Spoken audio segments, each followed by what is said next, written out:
Hello everyone, आप सभी का स्वागत है हमारे यूट्यूब चैनल में। आज हम बात करने वाले हैं एक धार्मिक कर जो सल्तनत काल में और मध्यकाल में बहुत फेमस रहा और इस पर बहुत बहस भी चलती रही। तो जजिये जो कर था उसके 1000 सालों के लगभग इतिहास की, तो वह कर क्या था और साथ में वह कब लगाया गया, कब हटाया गया और उसकी क्या विशेषताएँ थी, इस विषय में हम बात करने वाले हैं।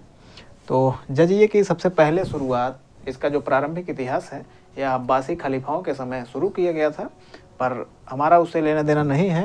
हमें भारत में जो सिंध क्षेत्र में 712 में सिंध विजय के बाद मोहम्मद बिन कासिम द्वारा जजिये को सर्वप्रथम जहाँ सिंध के क्षेत्र के हिंदुओं पर लगाया गया, तो वहीं से जजिये की शुरुआत हुई, इसकी वसूली की, और जो चला लगभग 1720 ईस्वी तक, मोहम्मद शाह के शासनकाल तक, तो तभी ख़त्म किया जा चुका।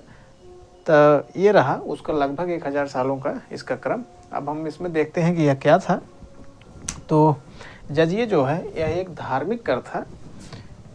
सभी जानते हैं कि यह एक धार्मिक कर था, पर यह लगाया किस पर जाता था? तो यह हिंदुओं पर लगाया जाता था।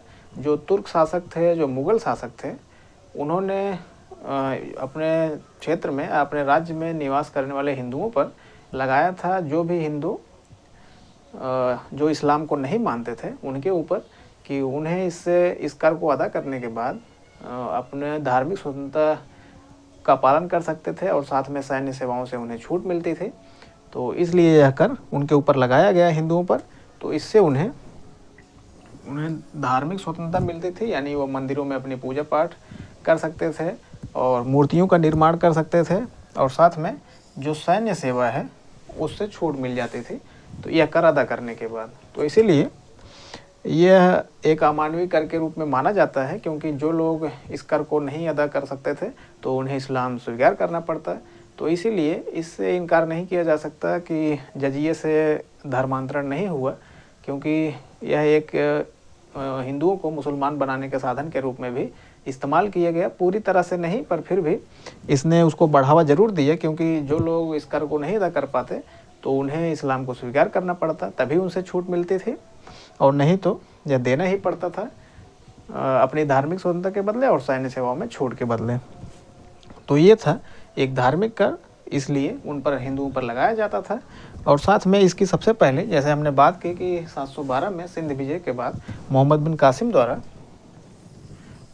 कासिम द्वारा इसकी सर्वप्रथम वसूली सिंध के निवासियों से की गई। तो यहीं से जजिये की शुरुआत होती है, और फिर सल्तनत काल में तुर्कों ने भी इसको जारी रखा, और लगभग अभी हम आएंगे तब बताएंगे कि कैसे, कब ये अकबर के समय में और फिर औरंगजेब, कैसे इसका वो कब ख़त्म किया गया, कब लगाया गया। इसकी एक और विशेषता जो जजिये की है कि यह, इतिहासकार बताते हैं कि यह जो वृद्ध थे और साथ में जो ब्राह्मण थे और अपंग और बच्चों पर यह कर नहीं लगाया जाता था। तो हमने जजिये का आरंभिक इतिहास देख लिया और साथ में यह क्या था उसको भी देख लिए, उसकी विशेषताओं के बाद अब हम आगे आते हैं कि जजिये के विषय में आगे क्या हुआ इतिहास में। तो सबसे पहले अलाउद्दीन हसन बहमन शाह, जो एक बहमनी शासक था, उसने सर्वप्रथम हिंदुओं से जजिये न लेने का आदेश दिया। तो ये अलाउद्दीन हसन बहमन शाह एक बहमनी शासक था। ये अलाउद्दीन हसन बहमन शाह एक बहमनी शासक था। तो इसने धार्मिक सहिष्णुता का परिचय देते हुए, धार्मिक उदारता देते हुए सबसे पहले हिंदुओं से जजिये न लेने का आदेश दिया। और जबकि अकबर द्वारा जब जजिये ख़त्म किया गया तो उसकी बहुत प्रशंसा की गई, अबुल फजल ने भी और साथ में बाद में आधुनिक इतिहासकारों द्वारा भी। पर अलाउद्दीन हसन बहमन शाह की इसमें कोई बात नहीं करता, और जबकि वह पहला बहमनी शासक था अकबर से भी पहले, जिसने इसको ख़त्म करने का, हिंदुओं से जजिये न लेने का आदेश दिया। तो इसमें उसने काफ़ी धार्मिक उदारता दिखाई। तो ये था। और फिर दूसरा, तुगलक काल में फिरोज तुगलक ने ब्राह्मणों पर भी जजिये लगाया। तो ये सभी जानते हैं, फिरोज तुगलक पहला ऐसा शासक था जिसने ब्राह्मणों पर भी जजिये आरोपित किए, क्योंकि अभी मैंने बताया है कि कैसे इसमें ब्राह्मण, वृद्ध, बच्चे और महिलाएं इस कर से मुक्त थे। लेकिन फिरोज तुगलक ऐसा शासक था जो शरीयत पर चलने के आमादा था, वह शरीयत के हिसाब से शासन को संचालित करना चाहता था। तो उसने इसलिए ब्राह्मणों पर भी जजिये आरोपित किए। तो अब आगे मुग़ल काल में जजिये चलता ही रहा। फिर मुग़ल काल में अकबर द्वारा 1564 में इसे सबसे पहले ख़त्म करने की घोषणा की गई। 1564 में अकबर ने इसे सबसे पहले ख़त्म करने की घोषणा की, जैसा कि अबुल फजल बताता है। तो अबुल फजल के हिसाब से 1564 में अकबर ने जजिये को ख़त्म कर दिया था। फिर 1575 में उलेमाओं के प्रभाव में आकर के उन्हीं के दबाव में फिर 1575 में इसे पुनः लगाया गया। तो और 1579 में अंतिम रूप से अकबर के शासनकाल में इसको ख़त्म किया गया। अब 1579 जजिये की ख़त्म करने की जो तिथि है, यह अब्दुल कादिर बदायूनी भी 1579 ही बताता है। उसके हिसाब से जो 1564 की तिथि है, यह अबुल फजल द्वारा जानबूझ करके अकबर को धार्मिक रूप से अधिक महान और उसकी उदारता को दिखाने के लिए इस तिथि को 1564 बहुत आगे बताता है, ऐसा बदायूनी का कहना है। बदायूनी के हिसाब से 1579 में जजिये ख़त्म किया गया था अकबर द्वारा।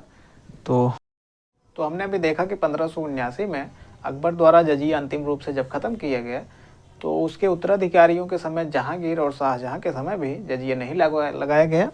फिर औरंगजेब ने 1679 में जजिये को पुनः लागू किया। 1679 में औरंगजेब ने जजिये को पुनः लागू किया। यह पूछा भी गया है, यह इम्पोर्टेंट भी है। तो सतीश चंद बताते हैं कि औरंगजेब द्वारा जजिये लगाए जाने के पीछे जो कारण था, क्योंकि सुल्तान तो वह 1658 में ही बन गया था, पर इतने वर्षों बाद जजिये लगाने के पीछे औरंगजेब का जो कारण था वह गहराता राजनीतिक संकट था, ऐसा सतीश चंद का कहना है। और यह पूछा भी पहले भी गया है कि इतने वर्षों बाद औरंगजेब द्वारा जजिये लगाए जाने के पीछे यही कारण था, क्योंकि वह अब फिर से अपने जो इस्लाम को मानने वाले हैं उसके साम्राज्य में उसके खिलाफ जो हो रहे विद्रोह हैं, उन सबको जो इस्लामी जनता है उनको अपनी तरफ करने के लिए औरंगजेब ने यह कदम उठाया। तो इसीलिए 1679 में उसने पुनः इसको लागू किया। तो ये है 1679 औरंगजेब द्वारा इसे पुनः लगाया गया। और सर्वप्रथम मारवाड़ क्षेत्र में जो इसे जजिये पुनः औरंगजेब ने लगाया। फिर आगे बहादुर शाह प्रथम जो औरंगजेब के बाद सुल्तान बनता है, मुअज्जम जो बहादुर शाह प्रथम कहलाता है, उसने फिर फर्रुखसियर ने भी जजिये को ख़त्म करने के प्रयत्न किए। बहादुर शाह प्रथम ने भी प्रयत्न किए लेकिन फिर लगाया गया। फर्रुखसियर ने भी प्रयत्न किए इसको ख़त्म करने के, लेकिन फिर से इसको लगाया गया, क्योंकि औरंगजेब के बाद जो उसके उत्तराधिकारी हैं बहादुर शाह प्रथम, जहांदारा शाह या फर्रुखसियर, मोहम्मद शाह, जो भी उत्तर मुग़ल काल के शासक हैं, उनकी रणनीति थी कि राजपूतों के साथ उनके संबंध बेहतर रहें। तो इसलिए यह जजिये को वह ख़त्म करने पर लगभग कोशिश करते रहते थे कि जिससे कि राजपूतों के साथ और हिंदुओं के साथ उनकी बेहतर वो बन सके। तो इसी वजह से इन्होंने प्रयत्न किए पर ऐसा हो नहीं सका। पर 1720 में जो मोहम्मद शाह है, मोहम्मद शाह जो रंगीला बादशाह कहा जाता है, तो इसी ने 1720 में अंतिम रूप से जजिये को ख़त्म कर दिया।